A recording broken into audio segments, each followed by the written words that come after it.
مولاي صل وسلم دائما أبدا على حبيبك خير الخلق كلهم. الحمد لله رب العالمين والصلاة والسلام على سيد المرسلين. أما بعد فأعوذ بالله من الشيطان الرجيم.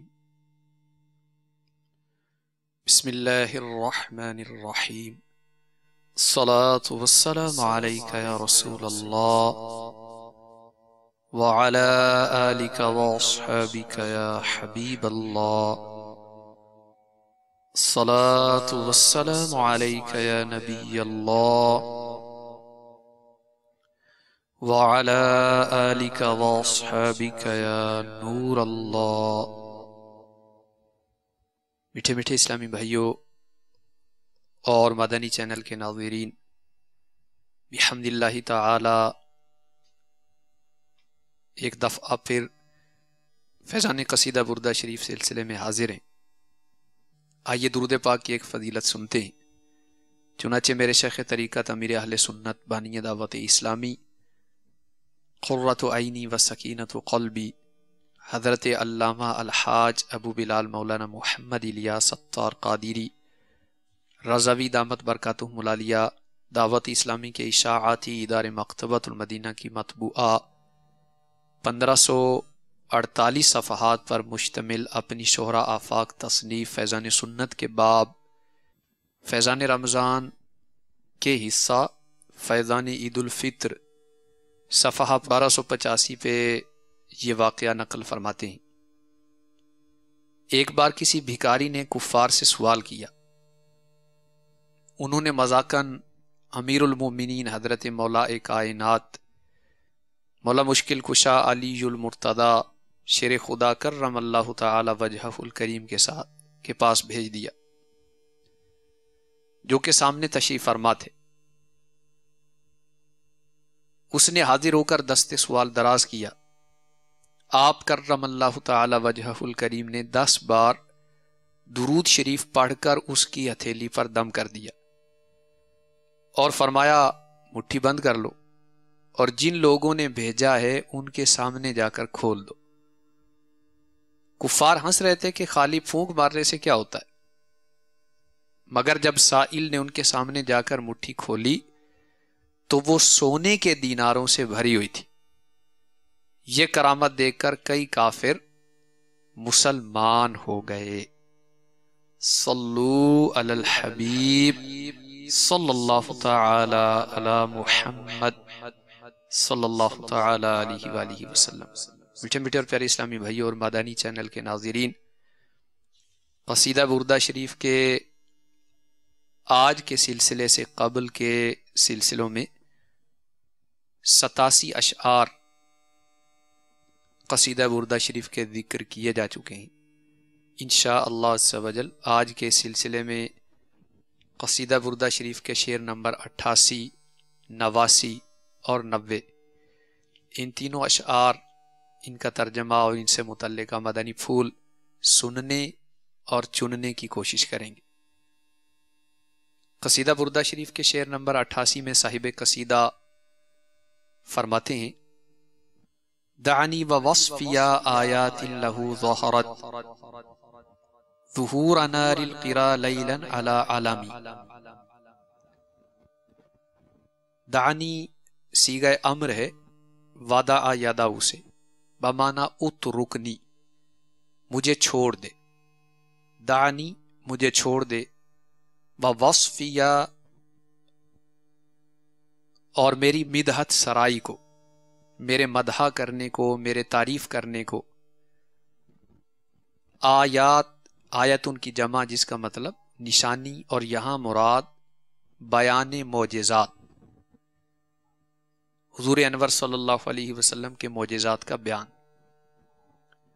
لہو میں ضمیر راجع الی النبی صلی اللہ علیہ وسلم، رحمت عالم صلی اللہ تعالی علیہ وسلم کی طرف راجع ہے. ظہرت جو ظاہر ہوئے، یعنی اے سننے والے مجھے حضور اکرم صلی اللہ تعالی علیہ وآلہ وسلم کی تعریف بیان کرتا رہنے دے اور حضور کے ان معجزات کو ذکر کرنے میں لگا رہنے دے۔ کون سے معجزات؟ ظہور نار القراء، کہ اگرچہ وہ خود ہی واضح اور روشن ہے، تو ظہور کا مطلب ظاہر ہونا، نار اس آگ کا سا روشن ہونا، القراء ضیافت کو کہتے ہیں جو مہمان کے کھانے کے لیے روشن ہو، لیلن رات میں، علی علمی یعنی الجبل یعنی پہاڑ پر، تو ظہور نار القراء ضیافت کے لیے روشن کی گئی آگ کی طرح ظاہر ہونا جو رات کے وقت پہاڑ کی چوٹی پر روشن کی گئی ہو۔ تو قصیدہ بردہ شریف کے اس بابرکت شعر کا ترجمہ یہ ہے کہ اے معترض چھوڑ مجھے رہنے دے اس حال میں کہ میں حضور اکرم صلی اللہ علیہ وسلم کے معجزات کا بیان کرتا رہوں، اگرچہ وہ معجزات از خود روشن ہیں جیسے مہمان کی ضیافت کے لیے پہاڑ کی چوٹی پر روشن کی گئی آگ۔ تو اس شعر کی شرح میں ذکر کیا گیا ہے کہ نبی پاک صلی اللہ علیہ وسلم کے معجزات، آپ کے کمالات، آپ کے اوصاف حمیدہ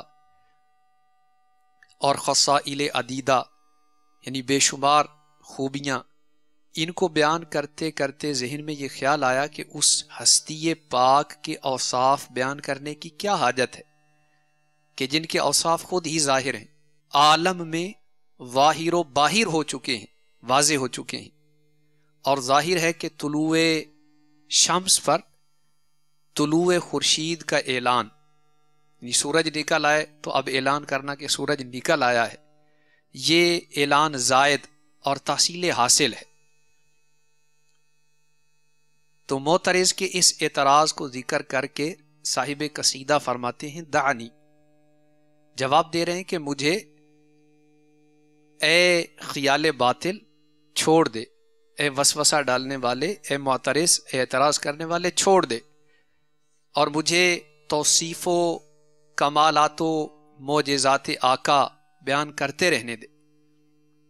یہ میں بھی جانتا ہوں کہ ان کے کمالات ایسے روشن ہیں جیسے مسافر پہاڑ پر آگ جلائے تو وہ تمام اہل قراء یعنی ضیافت والوں کو اس کا پتہ چل جاتا ہے، تو تمام اہل قراء کو اس کا علم ہوتا ہے۔ اور یہ عرب کا ایک محاورہ ہے، ایقاد النار فی رأس الجبل، کہ پہاڑ کی چوٹی پر آگ کو روشن کرنا اور مسافروں کو اطمینان دلانا کہ پہاڑ کی چوٹی پر آگ روشن ہے، گویا آپ آ جاؤ، آپ کے لیے ضیافت کا اہتمام ہے۔ تو یہ اہل عرب کا پرانا رواج ہے تاکہ ابن السبیل یعنی مسافر قطع منازل کرتا ہوا آگ کی روشنی دیکھ کر اطمینان سے اس طرف آ جائے اور اکل و شرب یعنی کھانے پینے سے تازہ دم ہو کر اپنا سفر پورا کرے۔ تو پیارے آقا صلی اللہ علیہ وآلہ وسلم کے اوصاف، آپ کے معجزات، آپ کے کمالات، یہ اس سے بھی کہیں بڑھ کر روشن ہے۔ جیسے اہل عرب مہمان کو متوجہ کرنے کے لیے پہاڑ کی چوٹی پر آگ روشن کرتے ہیں، تو اگرچہ ان کمالات کو، ان اوصاف کو، ان معجزات کو بیان کرنے کی حاجت نہیں کہ یہ پہلے ہی سے ظاہر و باہر ہے، لیکن صاحب قصیدہ فرماتے ہیں کہ اے خیال باطل مجھے اس طرح کے چکروں میں مت ڈال، مجھے ان اوصاف کو بیان کرتا رہنے دے، پیارے آقا صلی اللہ علیہ وآلہ وسلم کے کمالات اور ذکر میں لگا رہنے دے، کیونکہ اسی ذکر میں گویا میری بقا ہے۔ راہ پرخار ہے کیا ہونا ہے، پاؤں افگار ہے کیا ہونا ہے، ہائے رے نیند مسافر تیری کوچ تیار ہے کیا ہونا ہے، دور جانا ہے رہا دن تھوڑا، راہ دشوار ہے کیا ہونا ہے، گھر بھی جانا ہے مسافر کے نہیں، مت پہ کیا مار ہے کیا ہونا ہے۔ تو میرے میٹھے میٹھے اور پیارے اسلامی بھائیوں اور مدنی چینل کے ناظرین، اس سے اگلے شعر میں صاحب قصیدہ فرماتے ہیں فَالدُّرُّ يَزْدَادُ حُسْنًا وَهُوَ مُنْتَظِمٌ وَلَيْسَ يَنْقُصُ قَدْرًا غَيْرَ مُنْتَظِمِ۔ در موتی کو کہتے ہیں، اور یزداد زیادہ ہوتا ہے، حسنًا اس کا حسن، وَهُوَ اس کا مطلب اگرچہ وہ، منتظم لڑی میں پرویا ہوا ہو، وَلَيْسَ يَنْقُصُ اور نہیں کمی آتی، قدراً اس کی قدر میں، اس کی قیمت میں، غیر منتظمی اگرچہ وہ پرویا ہوا نہ بھی ہو۔ تو اس شعر کا ترجمہ یہ ہے کہ موتی کا جب موزونیت کے ساتھ ہار بنایا جائے تو اس کی خوبصورتی اور حسن بڑا ہوا ہوتا ہے، اور وہی موتی جب تنہا ہو تو اس کے حسن ذاتی اور قدر و قیمت میں کوئی نقص نہیں آتا۔ گویا صاحب قصیدہ یہ فرما رہے ہیں کہ میری مدحت سرائی سے حضور انور صلی اللہ علیہ وسلم کی شان بڑھ نہیں جاتی، اور ترک مدحت میں ان کی شان گھٹتی نہیں۔ یعنی میں حضور کی تعریف کروں، حضور کی شان بیان کروں تو وہ تو پہلے ہی بہت زیادہ بلند ہے، اللہ تعالیٰ کی مخلوق میں سب سے بلند ہے، اور اگر میں ترک مدحت بھی کرتا ہوں تو چونکہ ان کی شان عالی سب سے ارفع ہے تو میرے ترک مدحت میں بھی ان کی شان گھٹتی نہیں، مگر ہار جب اپنی زینت چاہتا ہے تو قیمتی موتی کے حسن سے تابانی حاصل کرتا ہے۔ اسی طرح میں کان نبوت کے اس در بے بہا کو اپنی نظم میں لگا کر عملوں کی ہار کی زینت بڑھا رہا ہوں، ورنہ وہ تو یوں بھی وہی ہیں اور یوں بھی وہی۔ کہاں طاقت بشر کو، کہاں طاقت بشر کو جو مدیح مصطفیٰ ٹھہرے، کہاں طاقت بشر کو جو مدیح مصطفیٰ ٹھہرے، مدیح ذات پاک احمدی جب خود خدا ٹھہرے۔ باغ میں شکر وصل تھا ہجر میں ہائے ہائے گل، کام ہے ان کے ذکر سے خیر وہ یوں ہوا کہ یوں۔ تو کام ہے ان کے ذکر سے خیر وہ یوں ہوا کہ یوں۔ اے رضا خود صاحب قرآن ہے مداح حضور، تو مجھ سے کب ممکن ہے پھر مدحت رسول اللہ کی۔ تو ہمارے آقا صلی اللہ علیہ وآلہ وسلم ایسے ہیں، ان کی شان ایسی عرفہ و اعلیٰ ہے کہ جو ان کی تعریف کرتا ہے گویا وہ اپنے کلام کی زیب و زینت اور مرتبے کو بڑھا لیتا ہے۔ اسے اگلے شعر میں فرما رہے ہیں فما تطاول آمال المدیح الى ما فیہ من کرم الاخلاق والشیم۔ تو ما استفہام انکاری یا استفہام تعجبی ہے، جس کا مطلب فما کا پس کیا، اور تطاولا اس کا مطلب ہے مدّا عنقہ مریدا لاطلاع علی، کسی چیز کو غور سے دیکھنے کے لیے گردن اونچی کرنا، یہ تطاول کہلاتا ہے۔ تو لمبی گردن کر کے دیکھنا، اور اعمال عمل کی جمع ہے حمزہ کے ساتھ، اور عمل امید تمنا کرنے کو کہتے ہیں۔ اعمال سے مراد آرزوئیں، تمنائیں، اور المدیح تعریف کرنے کے، اور الہ کا مطلب کہاں تک، اور معافی جو کچھ ہے ان میں، من کرم الاخلاق برگزیدہ عادتیں، وشیم اور پسندیدہ خصلتیں۔ تو اس پورے شعر کا ترجمہ یہ ہے، اے مدحہ کی آرزو کرنے والے، کیا امید مدحہ میں حضور کے اوصاف پر اونچی اونچی گردن کر کے ان کے اخلاق حمیدہ اور عادات پسندیدہ کا اندازہ کر رہا ہے؟ تو ان کی حد و غایت معلوم کرنا محال ہے، تو میرے آقا اعلیٰ حضرت گویا قصیدہ بردہ شریف کے اسی شعر کی ترجمانی کرتے ہوئے فرماتے ہیں، تیرے تو وصف عیب تناہی سے ہیں بری، تیرے تو وصف عیب تناہی سے ہیں بری، حیران ہوں میرے شاہ میں کیا کیا کہوں تجھے۔ تو صاحب قصیدہ یہ فرماتے ہیں کہ اے مدح کی آرزو کرنے والے، کیا حضور کی مدح میں اوصاف پر اونچی اونچی گردن کر کے تو ان کے اخلاق حمیدہ اور عادات پسندیدہ کا اندازہ کر رہا ہے؟ تو ان کے اخلاق اتنے اعلیٰ ہیں، ان کی عادات اتنی عرفہ ہیں کہ تو اپنی گردن کو جتنی مرضی اونچی کر لے، ان اخلاق کا، ان اوصاف کا تو اندازہ نہیں لگا سکتا۔ ان کی حد، ان کی غایت معلوم کرنا تیرے لیے محال ہے۔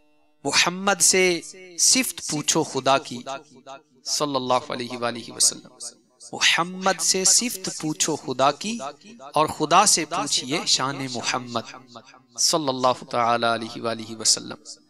زہ عزت و اطلاع محمد کہ ہے عرش حق زیر پائے محمد صلی اللہ تعالی علیہ وآلہ وسلم۔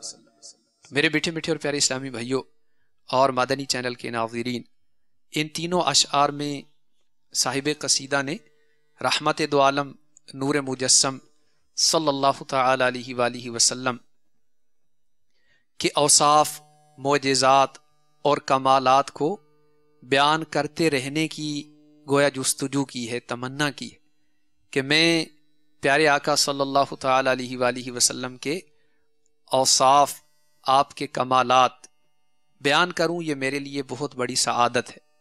ایسا نہیں کہ میں اوصاف بیان کروں تو اوصاف اور کمالات کے بیان کی وجہ سے ذکر مصطفیٰ کو زینت ملتی ہو۔ حقیقت یہ ہے کہ میں اوصاف و کمالات مصطفیٰ بیان کروں تو میرے کلام کو زینت ملتی ہے، اور یہ میرے لیے سعادت ہے کہ میں ذکر مصطفیٰ میں لگا ہوں۔ جیسے بادشاہ کی خدمت میں کوئی شخص تحفہ پیش کرتا ہے تو بادشاہ کو اس شخص کے تحفے کی حاجت نہیں کہ وہ تو خود بادشاہ ہے، لیکن بادشاہ کی خدمت میں وہ تحفہ پیش کرے تو نتیجتاً بادشاہ، اس نے اپنی حیثیت کے مطابق اس کو تحفہ دیا تو بادشاہ اپنے مرتبے کے مطابق اس کو نوازے گا۔ تو یوں ہی اسی امید پر ذکر مصطفیٰ کر رہے ہیں کہ ہم ذکر مصطفیٰ کرتے جائیں، ان کی رحمت ہماری طرف متوجہ ہو جائے گی تو انشاءاللہ دو جہاں میں بیڑا پار ہو جائے گا۔ کہ عرش حق ہے مسند رفعت رسول اللہ کی، دیکھنی ہے حشر میں عزت رسول اللہ کی، خاک ہو کر عشق میں چین سے سونا ملا، جان کی اکسیر ہے الفت رسول اللہ کی۔ اے رضا خود صاحب قرآن ہے مداح حضور، تو مجھ سے کب ممکن ہے پھر مدحت رسول اللہ کی۔ صلو علی الحبیب صلی اللہ تعالی علی محمد صلی اللہ تعالی علیہ وآلہ وسلم۔ میٹھے میٹھے اور پیارے اسلامی بھائیوں اور مدنی چینل کے ناظرین، دل میں الفت مصطفیٰ بڑھانے اور سنتوں کا جذبہ پانے، فرائض و واجبات کی طرف خود کو متوجہ فرمانے اور عمل کا جذبہ پانے کے لیے تبلیغ قرآن و سنت کی عالمگیر غیر سیاسی تحریک دعوت اسلامی کے پیارے پیارے مدنی ماحول سے وابستہ ہو جائیے۔ الحمدللہ عز و جل دعوت اسلامی کے مدنی ماحول کی برکت سے بگڑے ہوئوں کی بگڑی بن جاتی اور کردار و عمل اجلا اجلا ستھرا ستھرا ہو جاتا ہے۔ چنانچہ باب المدینہ کراچی کے ایک اسلامی بھائی کے بیان کا خلاصہ ہے کہ اٹھتی ہوئی جوانی اور اچھی صحت نے مجھے مغرور بنا دیا تھا، نت نئے فینسی ملبوسات سلوانا، کالج آتے جاتے بس کا ٹکٹ بھلانا، کنڈکٹر مانگے تو بدماشی پر اتر آنا، رات گئے تک آوارہ گردی میں وقت گوانا، جوئے میں پیسے لٹانا وغیرہ ہر طرح کی معصیت مجھ میں سرایت کیے ہوئے تھی۔ والدین سمجھا سمجھا کر تھک چکے تھے۔ مجھ بدکار کی اصلاح کے لیے دعا کرتے کرتے امی جان کی پلکیں بھیگ جاتی۔ ہمارے علاقے کے ایک اسلامی بھائی کبھی کبھی سرسری طور پر دعوت اسلامی کے ہفتہ وار سنتوں بھرے اجتماع میں شرکت کی دعوت پیش کرتے، تو میں بھی سنی انسونی کر دیتا۔ ایک بار اجتماع والی شام وہی اسلامی بھائی محبت بھرے انداز میں ایک دم اصرار پر اتر آئے کہ آج تو تم کو چلنا ہی پڑے گا۔ میں ٹالتا رہا مگر وہ نہیں مانے، اور دیکھتے ہی دیکھتے انہوں نے رکشہ روک لیا اور بڑی منت کے ساتھ کچھ اس انداز میں بیٹھنے کے لیے درخواست کی کہ اب مجھ سے انکار نہ ہو سکا۔ میں رکشے میں بیٹھ گیا اور ہم دعوت اسلامی کے اولین مادانی مرکز جامع مسجد گلزار حبیب آ پہنچے۔ جب دعا کے لیے بتیاں بجھائی گئیں تو یہ سمجھ کر کہ اجتماع ختم ہو گیا میں اٹھ گیا، لیکن مجھے کیا معلوم کہ اب آنے والے لمحات میں میری تقدیر میں مدنی انقلاب برپا ہونے والا ہے۔ خیر، میرے اس محسن اسلامی بھائی نے محبت بھرے انداز میں سمجھا بجھا کر مجھے جانے سے روکا۔ میں دوبارہ بیٹھ گیا۔ اندھیرے میں با آواز بلند ذکر اللہ کی دھوم نے میرا دل ہلا دیا۔ خدا کی قسم میں نے زندگی میں کبھی ایسی روحانیت دیکھی تھی نہ سنی تھی۔ پھر جب رکت انگیز دعا شروع ہوئی تو شرکائے اجتماع کی ہچکیوں کی آواز بلند ہونے لگی، حتیٰ کہ میرے جیسا پتھر دل آدمی بھی پھوٹ پھوٹ کر رونے لگا۔ میں نے اپنے گناہوں سے توبہ کی اور دعوت اسلامی کے مدنی ماحول کا ہو کر رہ گیا۔ تمہیں لطف آ جائے گا زندگی کا، قریب آ کے دیکھو ذرا مدنی ماحول۔ تنزل کے گہرے گڑھے میں تھے ان کی، ترقی کا باعث بنا مدنی ماحول۔ یقیناً مقدر کا وہ ہے سکندر، یقیناً مقدر کا وہ ہے سکندر، جسے خیر سے مل گیا مدنی ماحول۔ تو میرے میٹھے میٹھے اور پیارے اسلامی بھائیوں اور مدنی چینل کے ناظرین، الحمدللہ عز و جل دعوت اسلامی کے پیارے پیارے مدنی ماحول کی برکت سے فرائض و واجبات اور سنن و مستحبات پر عمل کا جذبہ نصیب ہوتا ہے۔ کاش ہمیں بھی دعوت اسلامی کا پیارا پیارا مدنی ماحول میسر آ جائے، ہم نیکیاں کمانے اور نیکیاں بچانے والے بن جائیں۔ اے کاش بوقت نزع ہماری زبانوں پر کلمہ طیبہ جاری ہو اور پیارے آقا صلی اللہ علیہ وآلہ وسلم کے جلووں میں اے کاش موت نصیب ہو جائے۔ آنکھ جب گنبد خضرا کا نظارہ کر لے، دم نکل جائے میرا کاش در یار کے پاس۔ اللہ مصطفیٰ کے قدموں میں موت دے دے، مدفن بنے ہمارا سرکار کا مدینہ۔ جس وقت روح تن سے عطار کی جدا ہو سامنے خدایا میٹھے نبی کا روضہ، ہو سامنے خدایا میٹھے نبی کا روضہ، ہو سامنے خدایا میٹھے نبی کا روضہ۔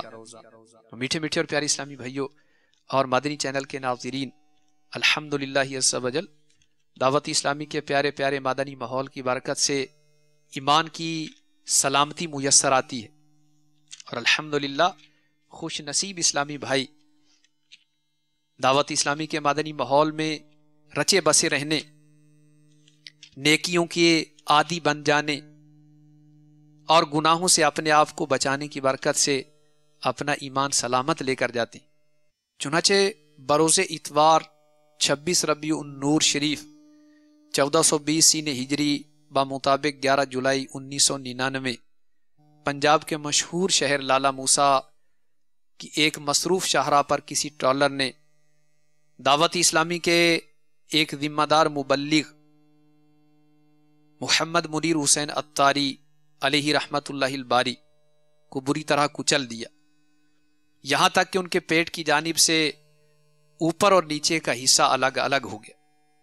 مگر حیرت کی بات یہ تھی کہ وہ پھر بھی زندہ تھے، اور حیرت بالائے حیرت یہ کہ حواس اتنے بحال تھے کہ بلند آواز سے الصلاۃ والسلام علیک یا رسول اللہ اور لا الہ الا اللہ محمد الرسول اللہ صلی اللہ تعالی علیہ وسلم پڑھے جا رہے تھے۔ لالا موسیٰ کے اسپتال میں ڈاکٹروں کے جواب دے دینے پر انہیں شہر گجرات کے اسپتال لے جایا گیا۔ انہیں اسپتال لے جانے والے اسلامی بھائی کا باقسم بیان ہے کہ الحمدللہ عز وجل محمد منیر حسین عطاری علیہ رحمت اللہ الباری کی زبان پر پورے رستے اسی طرح بلند آواز سے درود و سلام اور کلمہ طیبہ کا ورد جاری تھا۔ یہ مدنی منظر دیکھ کر ڈاکٹرز بھی حیران و ششدر تھے کہ یہ زندہ کس طرح ہیں، اور حواس اتنے بحال کے بلند آواز سے درود و سلام اور کلمہ طیبہ پڑھے جا رہے ہیں۔ ان کا کہنا تھا کہ ہم نے اپنی زندگی میں ایسا با حوصلہ اور با کمال مرد پہلی مرتبہ ہی دیکھا۔ کچھ دیر بعد وہ خوش نصیب عاشق رسول محمد منیر حسین عطاری علیہ رحمت اللہ الباری نے بارگاہ محبوب باری عز و جل و صلی اللہ تعالی علیہ وسلم میں بصد بے قراری اس طرح استغاثہ پیش کیا: یا رسول اللہ آ بھی جائیے، یا رسول اللہ میری مدد فرمائیے، یا رسول اللہ مجھے معاف فرما دیجیے۔ جب میرا دنیا سے سفر ہو ان کا جلوہ پیش نظر ہو، ان کے قدم ہو میرا سر ہو، یا اللہ میری جھولی بھر دے، یا الہی بھول جاؤں نزعہ کی تکلیف کو، شادیے دیدار حسن مصطفیٰ کا ساتھ ہو، ہے تمنائے عطار یا رب ان کے جلووں میں یوں موت آئے، جب تڑپ کر گرے میرا لاشا تھام لیں بڑھ کے شاہ مدینہ۔ اس کے بعد بآواز بلند لا الہ الا اللہ محمد الرسول اللہ صلی اللہ تعالی علیہ وسلم پڑھتے ہوئے جام شہادت نوش کر گئے۔ جی ہاں، جو مسلمان حادثے میں فوت ہو وہ شہید ہے۔ اللہ عز و جل کی ان پر رحمت ہو اور ان کے صدقے ہماری مغفرت ہو۔ واسطہ پیارے کا ایسا ہو کہ جو سنی مرے، یوں نہ فرمائیں تیرے شاہد کہ وہ فاجر گیا۔ میں وہ سنی ہوں جمیل قادری، مرنے کے بعد میرا لاشا بھی کہے گا الصلاۃ والسلام۔ میٹھے میٹھے اسلامی بھائیو، یہ واقعہ ان دنوں مختلف اخبارات نے شائع کیا۔ الحمدللہ عز وجل شہید دعوت اسلامی محمد منیر حسین عطاری علیہ رحمت اللہ الباری دعوت اسلامی کے ذمہ دار مبلغ تھے، اور حادثے کے ایک روز قبل ہی عاشقان رسول کے سنتوں کی تربیت کے مدنی قافلے کے ساتھ سفر کر کے لوٹے تھے، اور مرحوم روزانہ صدائے مدینہ بھی لگاتے تھے۔ دعوت اسلامی کے مدنی ماحول میں نماز فجر کے لیے مسلمانوں کو جگانا صدائے مدینہ لگانا کہلاتا ہے۔ الحمدللہ عز وجل بے شمار خوش نصیب اسلامی بھائی یہ سنت ادا کرتے ہیں۔ جی ہاں، تثویب نماز کے لیے مسلمانوں کو متوجہ کرنا، جگانا، خصوصاً نماز فجر کے لیے جگانا، یہ بھی سنت ہے۔ چنانچہ حضرت سیدنا ابو بکر رضی اللہ تعالیٰ عنہ، جو کہ قبیلہ بنو ثقیف کے ایک صحابی، آپ فرماتے ہیں کہ میں سرکار مدینہ صلی اللہ تعالیٰ علیہ وسلم کے ساتھ نماز فجر کے لیے نکلا۔ ابو داود شریف کی حدیث پاک نمبر 1264 ہے۔ تو آپ صلی اللہ علیہ وآلہ وسلم جس سوتے ہوئے شخص پر گزرتے اسے نماز کے لیے آواز دیتے یا اپنے پاؤں مبارک سے ہلاتے۔